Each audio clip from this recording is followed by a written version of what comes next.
We're homicide detectives. What? Homicide detectives. Do you want me to continue? What? This is Casey Childers. Right now, Casey is sitting in an interrogation room alongside his two co-conspirators, Chantel Edlund and Leo Van Buskirk, suspected of the murder of their friend Rachel Holman. Coincidentally, all three think they can get away with what they have done, because while one lies, what happened to Rachel, and Casey killed her, Casey killed Rachel, the other will put on her best act. I was trying to protect Casey.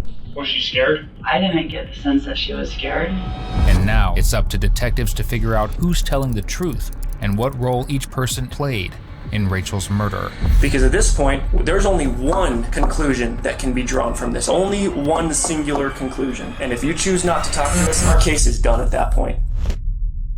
Casey, this is a pivotal moment in your life. You can't just say you're sorry and have it be better. In mid-December 2021, the Major Crimes Homicide Unit of the Fort Collins, Colorado Police issued a missing persons report for 29-year-old Rachel Holman. She was last seen on November 6th, riding in a silver Chevy Malibu near a Target shopping center, and after authorities pinged her phone, they got their first major break. They realized it had last pinged near Aurora, and after searching dashcam footage, they discovered that a cruiser had already encountered the Malibu on November 7th while on its way to a suspected home burglary. It turned out to be a false alarm, but the officer returned to follow the Malibu for several miles, recording the plate number before leaving after getting a more pressing call from dispatch. But authorities now had the ability to track the vehicle, and after it was spotted and pulled over in Sheridan, Wyoming on December 29th, all three passengers were arrested on drug charges and warrants.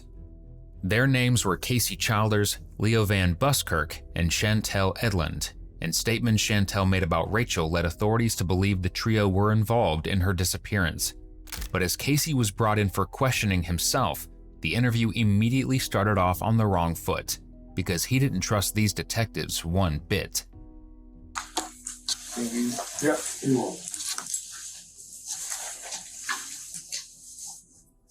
Did he open this already? What was that? Was this opened already? Not that I'm aware of. No, this is opened already. Oh, was it? Yeah. Okay, we'll get you another one, man. Yeah, I'll take that. Here. All right.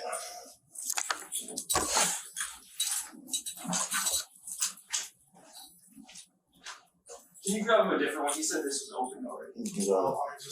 Yeah. So you don't want to drink it? No, I'll open it. Okay. I can open it, you know. Okay, I got you.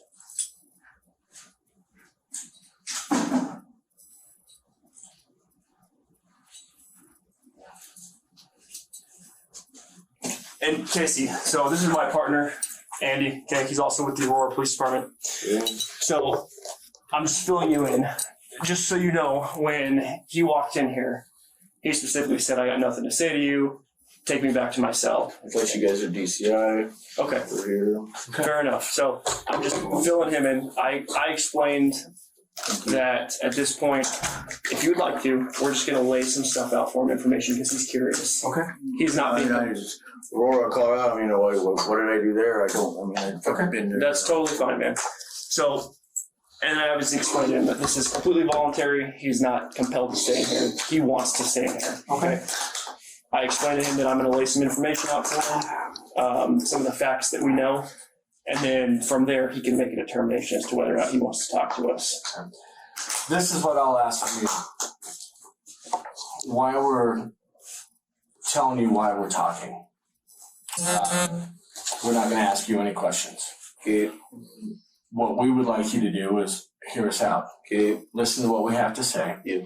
At the end of that, we'll ask you a question, and it'll be up to you where it goes from there. Okay. Okay? If you want to say, hey, piss off, I'm done. That's your right. Yeah, it is what it is, man, all right? I understand. So we are very low-key guys. We're not here to like pull tricks on you. That's not how we operate, okay?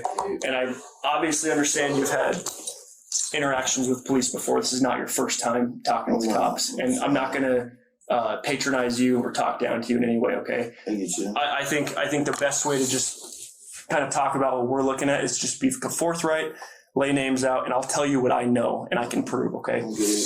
So specifically, We are Aurora Police Department detectives out of Colorado. Okay. Alright. We're homicide detectives. What?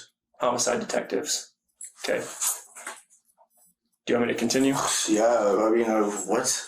Okay, so we're not just homicide detectives. So we do major crimes. So that can range from like kidnappings, missing persons, aggravated, up to homicide. Okay.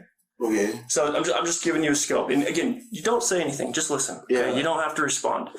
So what we are looking at specifically is in relation to a trip that we know that you made at around November 4th. So a while back, my okay? birthday. Okay. So November 4th, you came to Colorado, and you specifically came to Colorado with a girl named Rachel Holman Yeah. and your girlfriend, Yeah. Chantel Yeah. Edlund, Yeah. yourself. You came out here, you met up with a friend that you did time with in prison by the name of Quentin Lafferty. Yeah. Okay. You met up with him.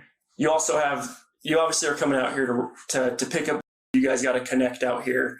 And that's Sean Montgomery. We know who that is. Okay. What?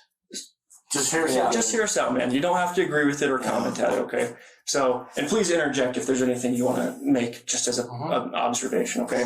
So, there's a drug ring that's basically operated out. You come out to Colorado, specifically to Denver, Colorado, Aurora, Colorado, pretty consistently. And I'm going to be quite, like, plain speaking, right? We don't give two shits about the drug thing. I could give a fuck. Yeah, he used to be a cop, so he gets it. He knows the game. That's what we do. Much better That's than how we make money. much better than I do, but we don't give two shits Yeah, about I know. it. That's Okay. what I just said. That's how I make money. I got you, man. It is what it is, okay? We also recognize that a number of criminal offenses touch the drug world. It's just the way it is, right? We get it. Guns, all kinds of shit. It's just the way that world operates. We both know that being law enforcement, okay? So it's neither here nor there at this point. It's just a factual basis for why we're investigating a missing persons case, okay? So we know that you come out here on November 4th, okay? You meet up at some point you're with Chantel, you're with Sean Montgomery, with Quentin, and at some point you guys go to a hotel in Denver, specifically the Sonesta in downtown Denver. You guys check into a hotel down there. We'd been surveilling you guys for days, okay? So I'm just telling you, don't have to comment, okay? Right. So we got all the information, okay? We know what hotels you guys checked into. We have a perfectly mapped out timeline. Sonesta. Yep. So that's the big high-rise hotel. Super in nice. Downtown Denver, super nice hotel. The only really nice hotel you guys stayed Oh, in. yeah. After that, My birthday, yeah. okay, so after that, you check out on your birthday. You guys split up. You go do some shopping with Sean. Quentin and the girls are going and buying stuff and planning your birthday. Yep. Later that afternoon, you guys check into the Motel 6. Super shady motel. I mean, it's used for drug trafficking, okay? We know the hotel super well. You guys are there.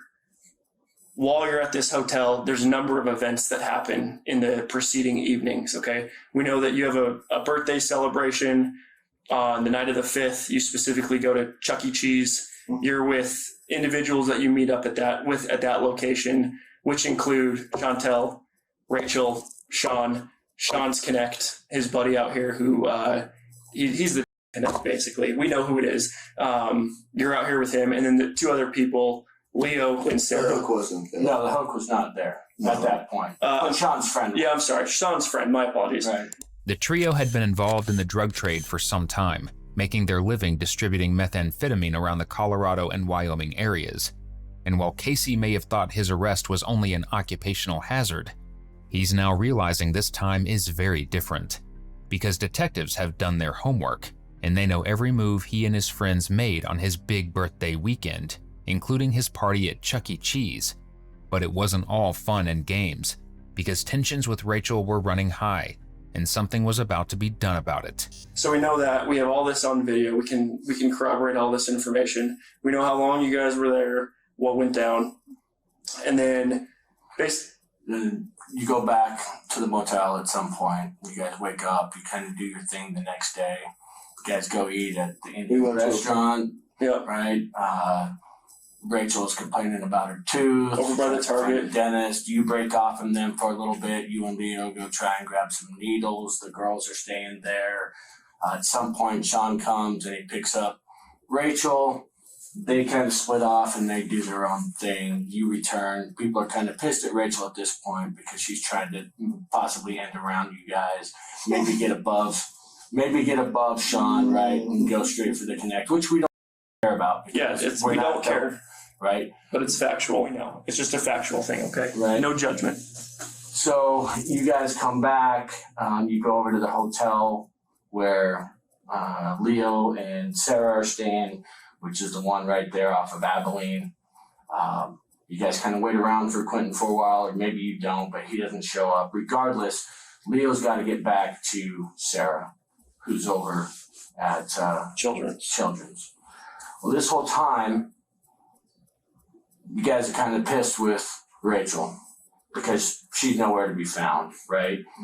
Maybe you're not, but Chantel definitely is. Yes. Right? Even sending messages to Sean saying, hey, you can drop Rachel wherever, we'll come get her. She needs to come back now. We need to teach her a lesson. To that effect, right? At some point, you guys get over to the parking garage of the Children's Hospital. And at this point, it's just you and Leo and Chantel in the car, right? Sean comes up driving his truck, right? And he's with his Connect at this time. Flame's in the car, right? So Flame's riding in the front seat. You've got Rachel in the middle. Sean's driving. Pulls into the parking garage. Rachel gets out, right? Flame has to let her out at the passenger side. So he gets out. Rachel gets out. Flame gets back in. Maybe you have some words with Sean. Chantel definitely has some words with Sean. And then she leads Rachel into the back seat of your guys' car, right? Rachel sits in the middle. You're on one side. Chantel's on the other. Leo's driving the car. And we know this because there's video cameras all over that parking garage. Right? Chantel also elbowed Rachel in the face. Right? Because you're pissed. And understandably so, right? Yes. You guys are trying to help Rachel out. We all know that she's down on her luck, that shit's not going right in Billings, that Cody's in jail because of stealing trucks, and they're losing their place to live, and she lost her job because the trucks that they stole were her boss's. You know that she needs a hand up, right? You guys are friends. You're trying to help her out. You're like, man, you make this trip. I don't drive. Chantel can't drive. She's got narcolepsy. We can't drive all this way. We need a driver. We're going to make this worth your while, right? We're going to hook you up. We're going to hook you up with an ounce. We're going to pay you well. Plus, you get to come down because we're partying and we're going to have a good time, right? We're partying. It's my birthday. Okay? Back to the parking garage. Well, that didn't quite work out because of what Rachel was doing with Sean, whether it was him or whether it was trying to get in with him so she could go above and start working directly with Flame. And not that you care about getting cut out of business, because you guys would still be in business, right? But it's about code. It's about respect. It's about honor, right? You don't do that to your friend, especially a friend that's trying to help you out. Understandably angry. I would have been angry, right? Chantel's probably also angry because you guys are going to come down, you guys are going to party. I know you guys have an open relationship. Well, Rachel thought that she was going to be into that open relationship, but then she starts freaking holding back. Now she doesn't want to do this, she doesn't want to do that. So things just aren't panning out the way that And Chantel's getting jealous about what's going on because she cares about you, but she also understands you guys have an open relationship. And I understand why people are trying to Rachel. I mean, right, she's a good looking girl. Yeah, right. I get it. So it all makes sense. Right. So in the parking garage now, Rachel's got to be taught a lesson, right? And I think it's probably Chantel's idea that you guys are going to teach her a lesson, or maybe it's yours, or who knows? Maybe it's James's idea, because at this point, James was there, Casey was there, James was there again. So you guys argue in the back of the car for a while, right? You're telling her how disappointed you are. that you're just trying to help her out. You don't treat friends like that. Chantel's pissed about the whole situation. And Rachel's trying to say that she's sorry, but it's not good enough, right? You can't just say you're sorry and have shit be better. And so at some point, I remember a party. okay? So at some point, you guys decide that the lesson that you guys are going to teach Rachel is that you are going to drive her way out into the middle of nowhere and make her walk, right? And we know this because we know that you guys start driving east out of the city of Aurora, right? We know that you guys stop at a gas station and you start filling up with gas. At that gas station, we know that Chantel goes in and she buys you guys food. At that point, Leo is no longer driving. Leo's in the back seat on one side of her. You're on the other side of Rachel. And the reason why you guys are doing that is so Rachel can't get out of the car. So she can't run. She can't run for help. We know that you have Gat Marie with you. We know that she has Pistol Pete tucked in her bra. And we know that Rachel knows that you have that gun, and most likely you have that gun out, not pointed at her, but tucked under your leg. But she knows it's there, and she knows that she can't get out. She's got to go along with whatever you guys say. And she's scared shitless. Right? So scared that she's not even saying anything because she doesn't know what's going to happen when she says something. If she says, let me out, she doesn't know whether it's Casey. She doesn't know whether it's James. She doesn't know what Leo's going to do, but she does know that you guys have guns. And she does know that she needs to be taught a lesson. And she does know that you guys are pissed at her for a myriad of reasons, right? Chantel gets back in the car and you guys start driving. Chantel drives. Chantel is driving and you guys are driving east and you guys are going out into the middle of nowhere. And Chantel wants to go further, right? Chantel wants to keep going because this lesson that you guys are going to teach her is going to be a lesson. Right, you guys are going to drop her off in the middle of nowhere and make her walk home. And we know this, why? Because in the city of Aurora, my brother, we got traffic cams everywhere. Not just in the middle of the city, but we got traffic cams on the outskirts of the city. Every time you come to All over the place. we've got cameras that are reading license plates. And that's how we know that you were coming down to Colorado as early as July, hitting Lakewood, hitting Edgewater, where Sean lives. July 31st. Right? We know that you were down at least 2 or 3 times in October. A couple times in November, and as recent as December, brother. Like, we know. We also know that you were trying to get new guns from Sean not long after this incident happened, as well as fake IDs, and that you guys wanted to lay low for a while. So you guys keep driving, and you're driving east, and finally you guys get to a point that's secluded enough, right, that this is the point where you guys are going to let Rachel off. Right? Car stops. Everyone gets out. Chantel gets out of the driver's seat. Leo gets out of the back passenger seat. Rachel gets out next to Leo. You get out. You walk around the car. And now you guys are all sitting there talking to one another. And you're like, I didn't want it to go down this way. And she's like, I'm sorry. And you're like, well, I didn't know. You were emotional. Right? You were even crying. And at that point, I don't know if it's Casey crying. I don't know if it's James crying. But one of you's crying. Right? Yeah. Someone tells her to walk. Someone tells her to go. She thinks that she's going to be able to go. She's crying. She's upset. It's freezing cold out there. She's not dressed for the weather. All she knows is that you guys drove out into the middle of nowhere and that she's going to have to walk And you home. have guns. But the only thing that happens next is that she doesn't walk. And that's what we want to talk to you about. The detective's hard-boiled monologue was riveting, but whether it convinced Casey to confess is another matter. Because even though the evidence of a murder may seem overwhelming, Rachel still hasn't been found. So without a body, there's nothing physical to connect Casey to anything except her disappearance, and no reason for him to come clean anytime soon. But there's plenty of other evidence pointing to him and his friends as the perp, like the fact Rachel's cell phone went offline right after her last confirmed sighting, and his, Leo's, and Chantel stayed on. And if you're willing to talk with us about, and hold on. If you're willing to talk with us about it, we'd love to hear your side of the story. But we have a very good idea of what happened. And these are things that we can prove. It's more than an idea. Right? Hold on. Just let him finish, bud. Let him finish. Right? We do want to hear your side of the Yes. story. I absolutely want to hear your side of the story. But that's not where the story ends. Right? You guys are having car troubles. We know you're getting with your tires and you're having trouble getting back here, but your people back up here need you to come back. Maybe they funded you money to make the purchase and maybe they didn't. I don't know. I doubt that they did. It's probably all yours, right?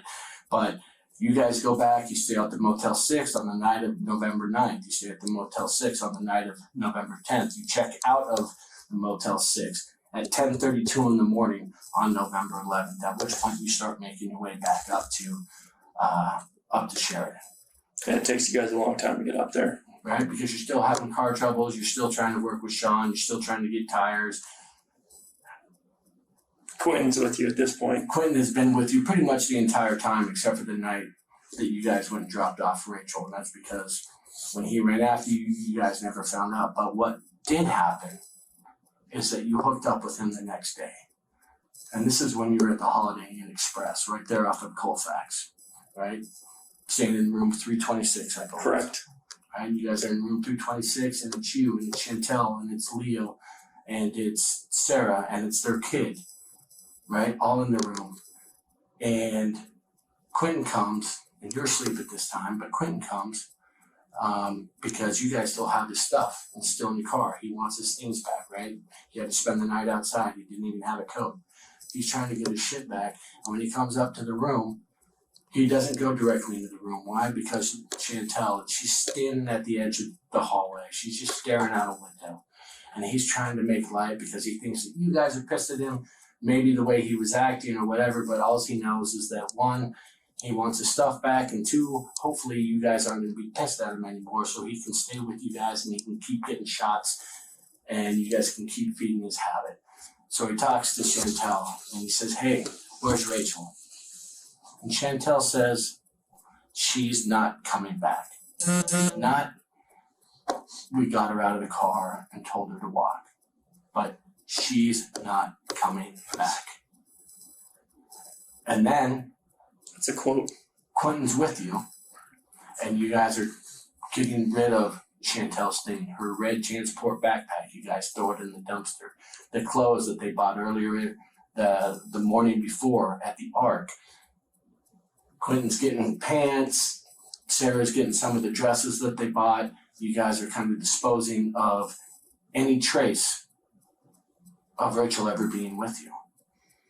Right? At this point, we know Rachel doesn't have her phone. Deleting her off Facebook. So early in the morning on November 7th, whether it's you or whether it's Chantel, have access to Rachel's Facebook, because every once in a while when her phone's not working, she's borrowing Rachel's phone to log into Facebook so she can send messages back and forth. But you guys still have access to her profile. You guys go in, you defriend Rachel, you guys send a couple messages to some other people. And we can tell just by the way that the text is written that it's not Rachel responding to these people. And I get it, right? Because something has happened to Rachel and you guys don't want anybody to know what's happened to Rachel. But you continue about your day, right? Even someone logs in from your phone, and I think it's probably Leo, right? Because we have the device ID, we know which device did it, but someone logs into Rachel's account and basically just goes dark, right? After that, she drops off the face of the earth. She doesn't call her mom, who she talks to every other day.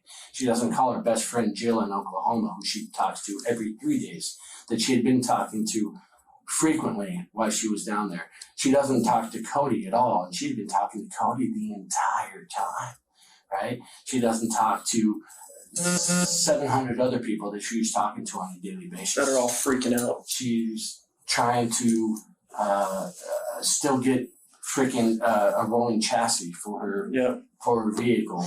All these people that she was reaching out to and asking for things and conversing with, that all stops. And that all stops on November 6th, the day that you guys drive her out to teach her a lesson. Right? On your way back to Colorado, you guys reach out to Sean, and specifically it's you reaching out to Sean.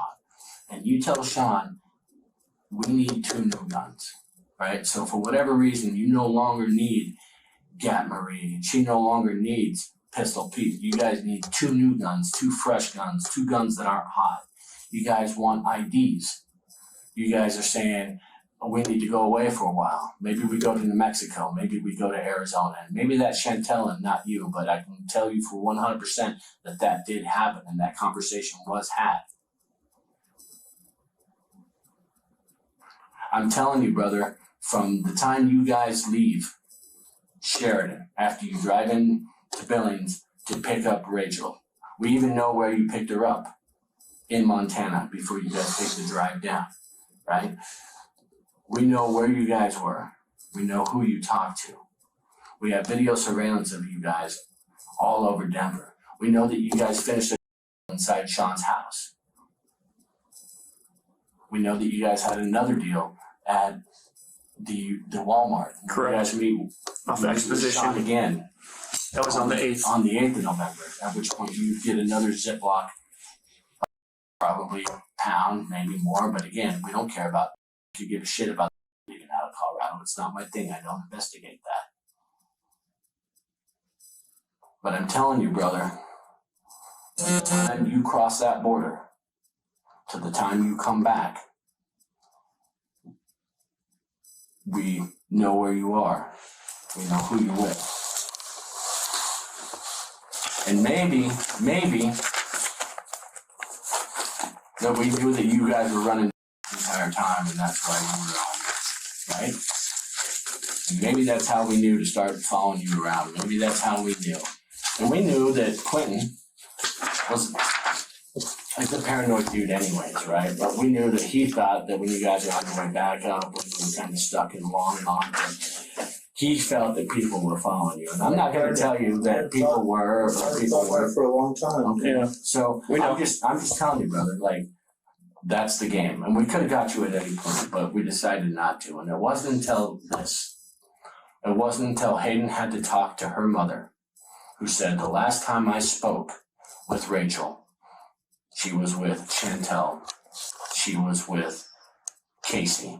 Yeah, we went to a party. Listen. It wasn't till Hayden spoke with her mother and had to listen to her mother say, I haven't talked to her in 2 weeks. This has never happened before. I know something has happened to my daughter. And I'll just tell you honestly, man, she didn't say I know something has happened. She said my daughter's dead.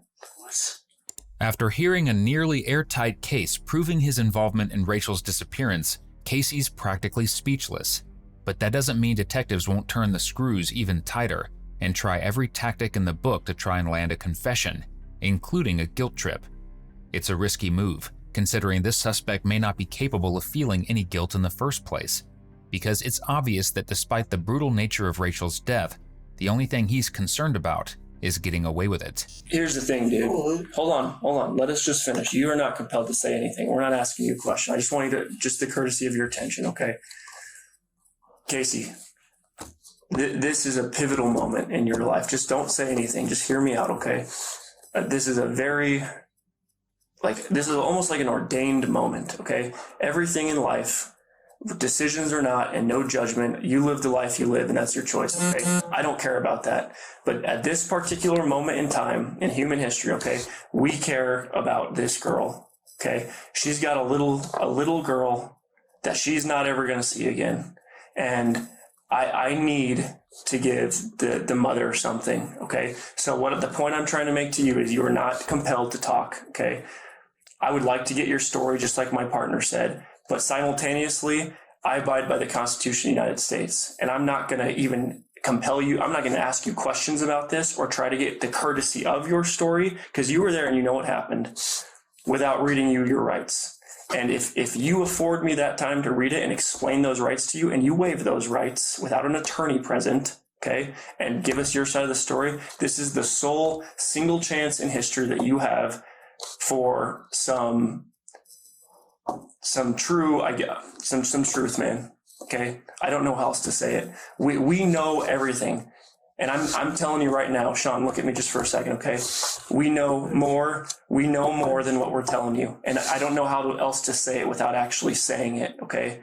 But we know more than what we're telling you right now. We are here. We drove up from Colorado to give you the courtesy and the time, because there's other people there. We know that. We know that there's not one sole person responsible for this, but At some point, none of that is going to matter. So that's why we need to know what is Casey's side of the story.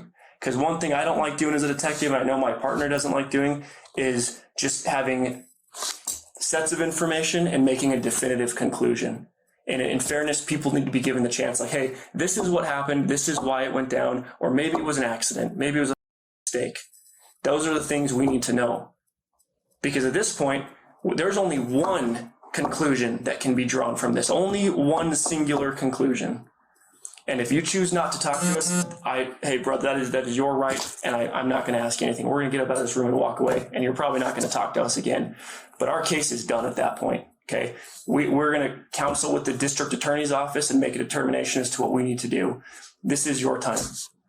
So if you would like a minute to think about it, I can give you that. If not, I'd be happy to go over this form with you. It's up to you, man. We don't want to answer any questions until you've been read your rights. Correct. Right? Okay, so. It's up to you, What's man. going on? Like, I don't remember half of what you just told me. I don't remember it. So Casey. I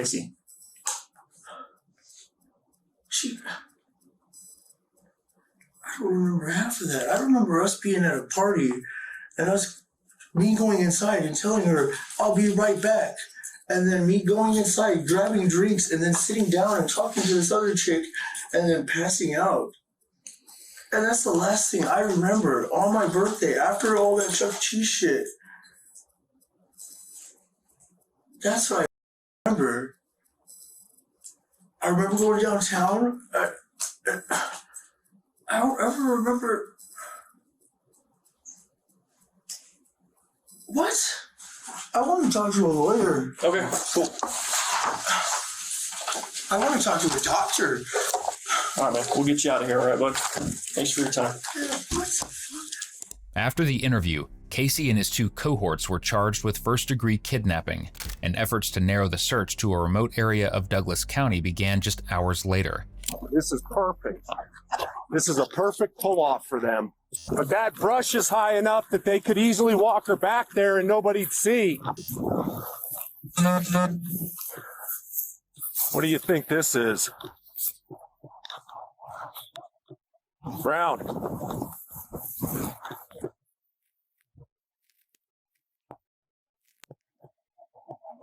Think that's animal? Yeah, probably. Yeah, this would be a perfect place to bring her. But I can guarantee you they didn't go, down through these rocks. She's somewhere shallow. The darkness of night led to disappointing results, but the light of day would prove far more promising. And with the help of aerial search drones, Rachel was soon found along an embankment off a rural road, an area suggesting intentional concealment of her body.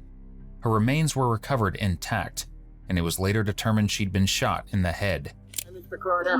How are you? My name is Dave. I'm the rescue lead here. Fantastic. Do you have a body bag? We do. We'll get you set up with a body bag. We're going to use a sheet on this one as well. Okay. And we'll have a couple bags that we'll hand Okay. So the MDI will go ahead and take care of that. Somebody said you didn't have a body bag. at the sheriff's office. Oh, okay. That sounded a little strange to me. Yeah. Think about it. That'd be nice if we didn't have to have a body bag. They have to stop here on the basically carry her down there.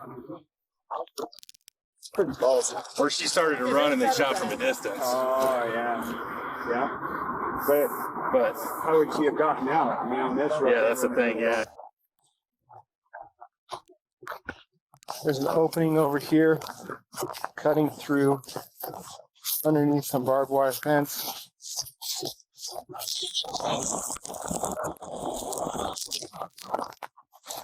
All right.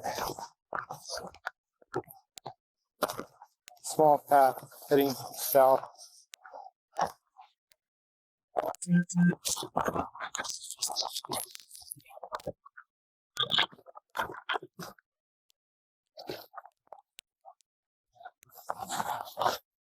All three were held without bail while authorities continued their investigation. But in late April 2022, an interview with Chantel would finally reveal the startling facts of Rachel's murder. This is where I lied in the first interview. I already knew that she was dead. obviously, when I first talked to you guys. I was trying to protect Casey. But, when I pulled over, I said to begin with that all of us got out of the car, but all of us didn't get out of the car. Leo and Casey got out of the car with Rachel. And then they told me to go and turn around and come back. So they got out, and then I took off. But there was like lots of cops and everything out there at this time. And so I dropped them off, and then I leave them, and I like pull out. I go all the way up to the stop sign, and I turn around, and I came back, and then I didn't see anybody walking. And so I turned around again, and then I kind of pulled over where we had parked, and then a cruiser came by, and he flipped around, and so I took off, and I drove all the way down to that stop sign, and then I turned off onto a road, and that cruiser was still behind me. I had like a pound of, and I'm like super freaked out, and I think one of my taillights was out. Or when my headlight was out, I was having issues with my lights on my car. And then so I had turned, and then I turned on another road, and I like parked behind this barn. And I sat there for like 3 hours. And then when I came out of the barn, like out of there, I went and I was like hollering for them, and I drove up and down. I don't know how long I was driving up and down, like hollering for them. And I sent Sean a message asking if he had heard anything from Casey. And I think he sent one back later. I don't think it was right away. It was later that said that he hadn't heard anything from them. And then I finally find them. I'm like whistling and hollering. I finally find them, and they run up, and it's just Casey and Leo. And Casey's pretty banged up. He's got like scratches on his legs and stuff. And they get into the car. Was it still dark out when they got in the car? I think it was around 4 a.m. Okay. when I picked them up. But they thought I left them. They thought I freaked out, and I left them. Well, I did freak out because I thought that I was going to get pulled over and get called for methamphetamines. When they get into the car, what happens? What's the conversation? Casey thought that the whistling was Rachel, that she was haunting him already. Chantel was more than willing to spill every detail of the murder, even if it painted her in a horrific light, because it seems that in this killer trio's eyes, trying to contact a drug supplier directly was an execution-worthy offense, one Casey carried out himself. But when detectives tried delving deeper with Leo before the trial nearly a year and a half later, he'd be a much harder hang and far more tight-lipped about what happened that night. So I guess the biggest question I have is, what happened to Rachel? So I assumed at that point that she just got dropped off somewhere. She didn't want to be somewhere. She would have been the second person we dropped off that night and like got abandoned somewhere. So I. Are you talking about Quentin being the first? Yeah, Quentin being the first. Which, I mean, I wasn't so much against because didn't really like Quentin to begin with. Didn't have anything against him, but like also he wasn't my friend, so wasn't worried about it. I had shit to do. So when I had figured that like, oh well, cops came by, Rachel probably wasn't wanting to deal with any of that shit, and like I get dropped off somewhere, or like they went and did something, like they were gone for I don't know 45 minutes while we were walking, like 45 minutes, an hour, something like that. Okay. Like when we were walking, so I assumed like they had time to go back and drop her off or something. Our understanding is that Rachel's walked down an embankment, yeah, and then very likely put on her knees, and then she's executed. So the round goes in the top of her head, and it's located inside of her. So someone had to be above her when that happened. Okay.